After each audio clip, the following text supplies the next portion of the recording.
Tables are never neutral. Every table tells you who's important and who isn't, who belongs and who doesn't. There's something about wedding receptions that brings out our deepest anxieties about belonging. Sometimes there's a seating chart for all those tables, which can be awkward enough in and of itself. But worse yet is when there's no seating chart. And suddenly the room just feels enormous. You're standing there scanning the tables, trying not to look desperate. Where do I go? Who do I sit with? You don't want to sit too close to the front. That's presumptuous. But you don't want to sit too far back in the back either, because that feels like you've been left out. It feels like a high school lunchroom all over again. Because tables are never neutral. Because tables carry meaning, and they tell us where we fit. And sometimes they remind us that we don't. Today, Jesus walks into exactly that kind of dinner party, the no seating chart. People are scrambling. All of the unspoken rules of who belongs are suddenly visible. And the dinner party that Jesus attends isn't just any social gathering. It's a Sabbath banquet at a prominent Pharisee's house. The kind of event where reputations are made or broken, where social hierarchies are put on full display. In first century Palestine, banquets weren't casual affairs. They were almost theater. Every detail carried meaning: who got invited, where people sat, what was served, and in what order. The closer you sat to the host, the more honor you received in the eyes of everyone present. And Jesus watches this whole performance unfold. He sees distinguished guests calculating their moves, eyeing the best seats, jockeying for position like players in some elaborate social chess match. These weren't people just looking for good conversation or good fellowship. They were hunting for status. The seating arrangement was a way of declaring who mattered and who didn't, who was worthy of honor and who wasn't, who belonged in the inner circle and who got pushed out to the margins. This hospitality is a transaction. This isn't a community, it's a competition. Jesus saw through this whole charade. Here are these people with their pecking order, and they had turned the table, that ancient symbol of fellowship and shared life. They had turned the table into some sort of sorting machine that ranked human beings by their social value. A dinner party about exclusion and transaction, a table where grace depended on what you could give back, a table where some people mattered more than others, and everyone knew exactly where they stood in the hierarchy. The very idea of hospitality had been corrupted into a system of social accounting. Now, we might be tempted to wag our fingers at the first century dinner guests and their obvious status seeking. How crude, we might think.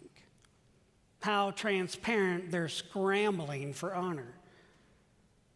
But before we get too comfortable in our moral superiority, maybe we should ask, have our tables, real and proverbial, really changed all that much in 2,000 years? Our tables today still work as sorting machines. We've just gotten more sophisticated about it. Think about that wedding reception again. Even with a seating chart, someone made decisions about who sits where. The bride's college roommate at table 3, the groom's coworker at table 8, and luckily, crazy Uncle Bob is strategically placed in the back. Every table assignment carries a message about relationship, importance, inclusion. Our world makes seating charts in 1,000 other ways as well. We may not use little cardboard cards with our names printed on it, but we still sort people. Who gets invited into the circles of power and who gets left out? Who gets a place at the decision-making table and who's told their voice doesn't count? Who finds a welcome and who gets shut out? And we don't have very far to look very far to see it. Immigrants and refugees often find the welcome mat pulled out from underneath them. Come in, we say, the right way, of course. Become productive members of society, we say that. And even when that happens, we round them up and send them to a country they aren't even from. People who live in poverty are treated as problems to be managed, not neighbors to be embraced. We want to drug test people applying for food stamps, but not people applying for farm subsidies. It costs more for the National Guard to come in and remove unhoused people than it would to just house them.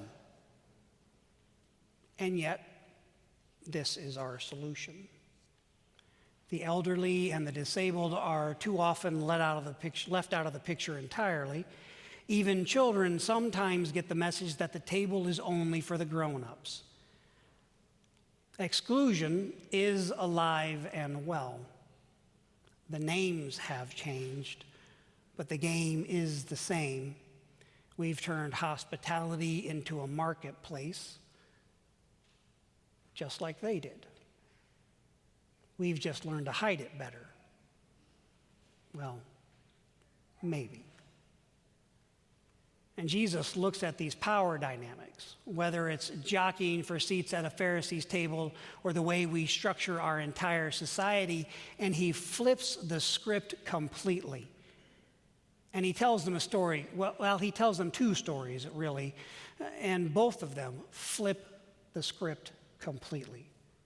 First, he says to the guests, when you're invited to a wedding banquet, don't rush to the best seat, take the lowest place instead. Because when the host sees you there, they might just say, friend, move up higher and everyone will see your honor. And then he goes on, but if you grab the best seat right away, you might hear those dreaded words, give this person your seat. And you'll have to slink away in shame to whatever's left. And then he turns to the host. When you give a banquet, don't just invite your friends, your family, your rich neighbors, the people who can invite you back. Instead, invite the poor, the crippled, the lame, the blind, the people who can't repay you, the people who have nothing left to offer you in return. And if we're not looking for it, we can think Jesus here is just reminding us to be aware of good manners, reminding us of our reading from Proverbs today. These pieces of advice could easily be written into a Dear Abby advice column in the local newspaper. But if that's all this is, if this is all just good advice, I don't need any of it. I don't need this. I don't need or want Jesus to tell me to practice fake humility to be noticed. Thank God, Jesus isn't talking about better manners. He's talking about a complete reordering of how community works. He's describing the upside-down kingdom of God, where the last are first, where the humble are exalted, where grace flows toward, not away, toward those who can't earn it. In God's kingdom, the table doesn't belong to those who can afford the best guest list or secure the most prestigious seating. The table belongs to God. The table belongs to God. And thank God that God's seating chart looks nothing like ours. God honors the humble not because humility is some nice virtue, but because humility recognizes a truth. We're all guests at somebody else's table. Not one of us earned our seat. None of us deserve our place. We're all here by grace, by the sheer generosity of a host who welcomes us, not for what we bring, but simply because the host, that divine host, determined we belong. And that, my friends, changes everything. And I do mean everything. When you realize you're a guest, even a long-time familiar guest, you stop scrambling for that best seat. You stop calculating what you can get in return. You start looking around for other people who might need a place because you remember what it felt like to need one yourself. Jesus isn't critiquing their dinner party etiquette. He's revealing God's heart. A God who sets a table where worth isn't earned, where honor goes to the humble, where the invitation goes out to everyone, especially those who thought they'd never get one. The kingdom banquet has a very different seating chart. And the host has been looking for us the entire time. So I grew up in a family where both of my parents were one of 6 children. So that meant holidays were loud, crowded affairs centered around food and a large table in the kitchen. We used to joke that we'd be planning dinner while eating breakfast. And in our house, dinner was at noon. My dad always said if he invited you for dinner and you showed up at 5 p.m., you were 5 hours too late. That large table was the centerpiece of both grandparents' kitchens and was always packed.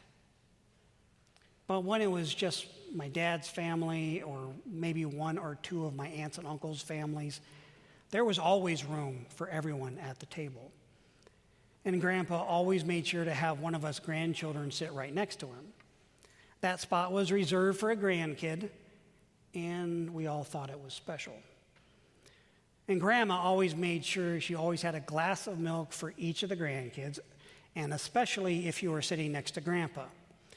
Now, Grandpa always had coffee at the meal, and if you were next to Grandpa, he would reach over, probably give you a wink as he was doing it, and took that glass of milk and poured a little bit of it into your coffee. And he always made you feel special when he did it, too. You never minded missing some of your milk because you always felt special sitting next to Grandpa. Now, looking back, I realized my grandparents were practicing kingdom hospitality. There was always a place at their table, always room for one more, or more than one. The special moments, like sitting next to Grandpa, weren't earned through status or hierarchy. They were just gifts of grace, making each grandchild feel beloved in their own turn. Because here's what Jesus understood that we keep forgetting. Hospitality isn't about having the nicest house or the best food or the most impressive guest list. Hospitality is about making space. It's about saying to another human being, you matter, you belong. Saying to another human being, there's room for you here. And the most radical part, we don't do it because we're such good people. We do it because we've experienced it ourselves. Because someone, ultimately Christ himself, looked at us when we were standing there with our plate, scanning the room, wondering if we belonged, and said, "Come sit here. I've been saving a place for you." Dietrich Bonhoeffer said that what holds a community of faith together isn't common interest or shared identities. It's Christ alone. Because Christ holds us together. And for that reason, we can let go of unspoken qualifications for belonging. We can sit with strangers. We can welcome people who can't repay us. We can even make room for our enemies because the host has made room for us. Every Sunday, when we come to Christ's table, we step into that reality. Rich and poor, young and old, long-time members and first-time visitors, we all open our hands and receive the bread and the cup and remember that we belong. We all come forward empty-handed. Nobody earns their place. The host, Jesus Christ himself, simply says to us, "This is my body given for you. This is my blood shed for you." This meal is a foretaste of the feast to come. And I suspect that when we finally reach that heavenly banquet, we're going to be surprised by the seating arrangements. And the host, Jesus himself, will look at us all with that familiar smile and say, "I've been saving a place for you. Now let me introduce you to your dinner companions." So as you leave this place and go out into the world, here's your assignment for the week. When you sit down at a table, any table, whether it's supper at home, coffee with a friend, or lunch at work, ask yourself this question. If Christ is the host here, who would he want me to notice? Who would he want me to welcome? Who would he want me to sit beside? Because tables are never neutral. Every table tells us who's important and who isn't. When Christ is the host, the last are lifted. When Christ is the host, the excluded are invited. When Christ is the host, the stranger is made family. When Christ is the host, the poor are cherished, the weak are strengthened, the overlooked are celebrated. Christ is the host. And grace is the only seating chart that matters. Hear the gospel. Amen.